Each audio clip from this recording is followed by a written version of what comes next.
తెలుగు రాష్ట్రాల మేనిఫెస్టోలను తమిళనాడులోనూ మక్కికి మంకి దింపేశాయి. మహిళలకు ఆర్థిక చేయూత, పెళ్లి కానుక, మహిళలకు ప్రభుత్వ బస్సుల్లో ఉచిత ప్రయాణం వంటి హామీలను ప్రకటించారు.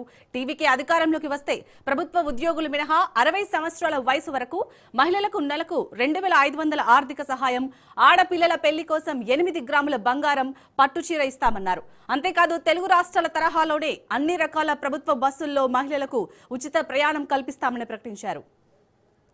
ఇక ఓవరాల్ గా 5 రాష్ట్రాల ఎన్నికల ఫలితాలకు సంబంధించి మరిన్ని అప్డేట్స్ ని మా ప్రతినిధి సైదులు అందిస్తారు. సైదులు, టోటల్ గా తమిళనాడులో అయితే ఒక ఇంట్రెస్టింగ్ ఫ్యాక్టర్ కనిపిస్తుంది. టీవీకే అధినేత ఒక సొంత ఎజెండాతో వచ్చి ఇప్పుడు అంటే సీఎం కాబోయే అవకాశం అయితే ఎక్కువగా కనిపిస్తుంది. సో మ్యాజిక్ ఫేర్ కి ఇంకా దగ్గరగా ఉన్నారు. ప్రజెంట్ అయితే ఇటు తమిళనాడులో టీవీకే 112 స్థానాల్లో ఆధిక్యంగా ఉన్నట్టు టోటల్ గా ఓవరాల్ గా ఎలా చూడాలి? విజయ్కి ఏ అవకాశాలు ఇక్కడ కలిసొచ్చాయి అనుకోవచ్చు?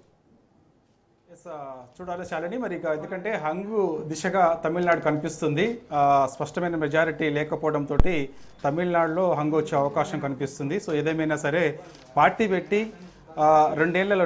పెట్టినటువంటి రెండేళ్లలోనే టీవీకే అధ్యక్షుడు విజయ్ తమిళనాడు రాజకీయాల్లో ఒక్కసారిగా ఆయన వెలిగిపోయారు. ఎందుకంటే ఎవరు కూడా ఊహించలేదు టీవీకే పార్టీ ఇన్ని స్థానాల్లో విజయం సాధిస్తుందని చెప్పేసి. సో ఆయన దాదాపుగా 100కి పైగా స్థానాల్లో స్పష్టమైన మెజారిటీ దిశగా ఆయన వాళ్ళ అభ్యర్థులు టీవీకే పార్టీకి చెందినటువంటి అభ్యర్థులు విజయం దిశగా అడుగులు వేస్తున్నారు.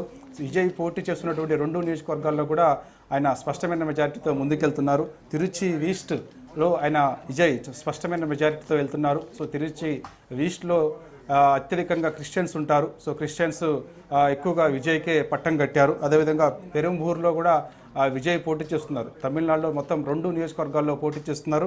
ఒకటి తిరుచి ఈస్ట్, అదేవిధంగా పెరంబూర్. ఈ 2 నియోజకవర్గాల్లో విజయం దిశగా అడుగులు వేస్తూ ఉన్నారు. ఈ 2 నియోజకవర్గాల్లో కూడా విజయ్ భారీ మెజార్టీతో గెలిచే అవకాశం అయితే ఉంది. ఆయనతో పాటు ఆయన అభ్యర్థులందరూ కూడా దాదాపుగా 100కి పైగా స్థానాల్లో గెలిచే అవకాశం అయితే తమిళనాడులో స్పష్టంగా కనిపిస్తుంది. కాకపోతే మ్యాజిక్ ఫిగర్కి చేరువలో ఏ పార్టీ లేకపోవడంతో తమిళనాడులో హంగు వచ్చే అవకాశం కనిపిస్తుంది. ఒకవేళ హంగు వస్తే మాత్రం తమిళనాడులో హంగు వస్తే మాత్రం టీవీకే అదేవిధంగా ఏఐడిఎంకే పొత్తు పెట్టుకునే అవకాశం ఉంటున్నట్టుగా కూడా మనకైతే పెద్ద ఎత్తున వార్తలు వస్తున్నాయి. సో మరి కాసేపట్లో ఎన్నికల ఫలితాలకు సంబంధించి విజయ్ మీడియా ముందుకు వచ్చి మాట్లాడే అవకాశం కూడా కనిపిస్తుంది. ఇప్పటికే విజయ్ ఇంటికి పోలీస్ బందోబస్తు పెద్ద ఎత్తున 2-3 అంచెల భద్రత ఏర్పాటు చేశారు. అదేవిధంగా టీవీకే రాష్ట్ర పార్టీ కార్యాలయానికి కూడా భద్రత ఏర్పాటు చేశారు. ఎటువంటి అవాంఛనీయ ఘటనలో చోటు చేసుకోకుండా ఉండేందుకు పెద్ద ఎత్తున టీవీకే అభిమానులందరూ కూడా విజయ్ ఇంటికి చేరుకుంటున్నారు. టీవీకే పార్టీ కార్యాలయానికి చేరుకుంటున్నారు. సో ఏదేమైనా సరే సంచలనం